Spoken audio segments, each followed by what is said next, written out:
मतदान केलेलं आहे, दावे मोठमोठे होत आहेत. मतदान झालेलं आहे. प्रत्येक उमेदवार हा आत्मविश्वासानं लढत असतो. प्रत्येक पक्षाला वाटतं की आमची महापालिकेवरती सत्ता यावी. त्याच्यामुळं प्रत्येकाचे दावे राहणार आहेत की महापालिकेवरती आमची सत्ता येणार. प्रत्येक अपक्ष उमेदवाराला सुद्धा वाटतं की आम्ही निवडून येणार. आणि अपेक्षानं किंवा महत्त्वाकांक्षी मोठी असती, अपेक्षा असती, आशा असती, त्याच्यामुळे त्यांना स्वाभाविक आहे त्याचा स्वतःचा आत्मविश्वास वाढवण्यासाठी नक्की करतं. पण मला असं वाटतं की आज मतदार हे मतदान करणार आहेत. ते त्यांच्या सत्सविवेक बुद्धीला स्मरून ते मतदान करणार आहेत.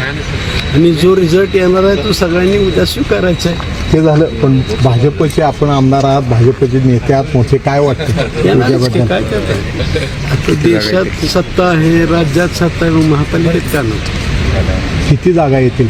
दावे एक अंदाज बापू, अंदाज नाही सांगता येणार, पण येतं चांगलं. गेल्या वेळी तुम्ही सत्ता आणली होती म्हणून यावेळेचा अंदाज कितीच आहे? मागच्या वेळेस 49 जवळपास भारतीय जनता पक्षाचे उमेदवार निवडून आले होते. त्यावेळेस फक्त 2 आमदार होते.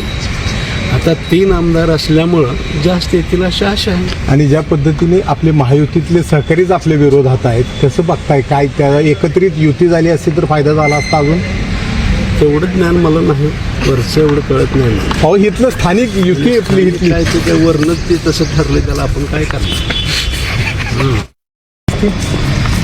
माहिती नाही, वरिष्ठांना माहिती ह्या बाबतीत. आता तुमच्यापेक्षा वरिष्ठ इथं कोण आहे? भरपूर आहे, त्यापेक्षा एक आहे.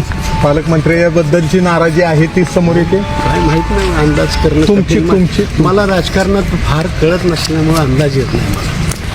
मी सरळ माणूस आहे, काम करणारा माणूस आहे. अनेक वर्षापासून गरिबांच्यासाठी काम करतोय, भविष्यातही करत राहणार आहे.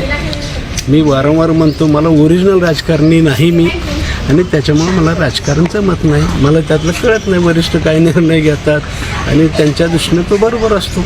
बापूंचा इथला सोलापूर महापालिकेतला भाजपच्या किती जागा येतील हा अंदाज आहे यावेळेला? नाही, मला अंदाज करायची सवय नाही, मला काम करायची सवय. नाही, ज्या पद्धतीने प्रचारापासून तुम्ही लांब असला तरी तुमचा अभ्यास दांडगा आहे. मला असं वाटतं की आपल्याला वाटतं मी फक्त मीडियासमोर कधी येत नाही म्हणून मी प्रचारात नाही, चुकीचं आहे. माझ्या पद्धतीने माझं काम चालू असतं.